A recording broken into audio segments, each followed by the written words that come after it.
అక్కడి నుంచి జాతీయ మేనిఫెస్టో, కాంగ్రెస్ పార్టీ మేనిఫెస్టో ప్రకటించడం జరుగుతుంది. జాతీయ మేనిఫెస్టో పార్టీ విధానాన్ని తెలంగాణ గడ్డ మీద ప్రకటించమంటేనే మన మీద ఎంత ప్రేమ ఉందో అర్థం చేసుకోవాలి.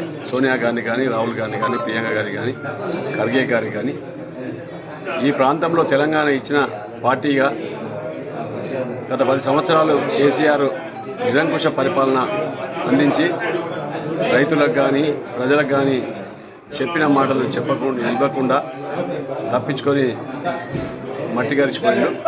ఈ ప్రజలకు న్యాయం చేయాలని చెప్పి సోనియా గాంధీ గతంలో 6 గ్యారంటీలు ప్రకటించి ఒకటి అన్ని చేసుకుంటూ పోతున్నాం. జాతీయ స్థాయిలో కూడా కాంగ్రెస్ పార్టీ వస్తే తమ విధానాన్ని, తన మేనిఫెస్టోను ప్రకటించడం కోసం రేపు రాబోతా ఉంది. దానికి పెద్ద ఎత్తున మన బాన్స్వాడ నియోజకవర్గ కార్యకర్తలు, నాయకులు తరలి రావాలని చెప్పి కోరుతా ఉన్నాం.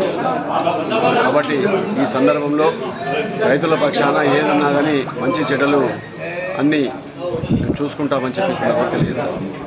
ఏమి ఇబ్బందులు నేనే స్టేట్మెంట్ ఇచ్చాను. ఏమి ఇబ్బంది లేదు. గవర్నమెంట్ మెమో ఇచ్చింది. ప్రజలు ఎవరైతే ఇసుక ఇల్లు కట్టుకుంటారో సొంతగా మరి ప్రభుత్వ పనులు చేస్తున్నారో వాళ్ళకు ఫ్రీగా ఇసుక తెచ్చుకోవచ్చు. వాళ్ళ సొంత ట్రాక్టర్లు ఉంటే వాళ్ళే పోయి తీసుకొని వచ్చేయచ్చు. ఇంతకుముందు గతంలో టీఆర్ఎస్ ప్రభుత్వం ఉన్నప్పుడు పైసలు కట్టి 600 రూపాయలు కట్టి తెచ్చుకునే అవకాశం ఉండే, అది కూడా లేదు. ఇప్పుడు 0 చేశారు ఈ ప్రభుత్వం. ఖచ్చితంగా వాళ్ళు పోయి బీర్పూర్ కానీ, వరంగేరి కానీ, మరి అదేవిధంగా దామరంచ కానీ, ఇష్టాపూర్ కానీ, చించోలి కానీ అక్కడ పోతే మరి సుంకిని కానీ, పొతంగల్ కానీ అక్కడ నుంచి కూడా తెచ్చుకొని ప్రజలకు స్వయంగా వాళ్ళ సొంత ట్రాక్టర్లు ఉంటే వాళ్ళే పోయి తీసుకొని రావాలి. అక్కడ లోకల్లో ఉన్న ప్రజలు ఎవరైతే కూలీ వాళ్ళు వాళ్ళు నింపుతారు, ఊరు వాళ్ళు తెచ్చుకోవాలి. లేదు అంటే ఎవరైతే ట్రాక్టర్ మీద సప్లై చేస్తారో ఏ విలేజ్కి ఎంత అయితే డిస్టెన్స్ చూసి ఫిట్ చేస్తాం దాని ప్రకారం సప్లై చేయాలి.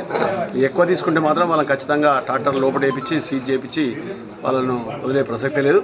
ఖచ్చితంగా ఎవరికి ఇబ్బంది లేకుండా మరి బాన్స్వాడ నియోజకవర్గంలో ప్రతి ఒక్కరు సంతోషంగా ఉండేటట్టు ప్రయత్నం చేస్తామని చెప్పి మనం చేస్తా ఉన్నాం.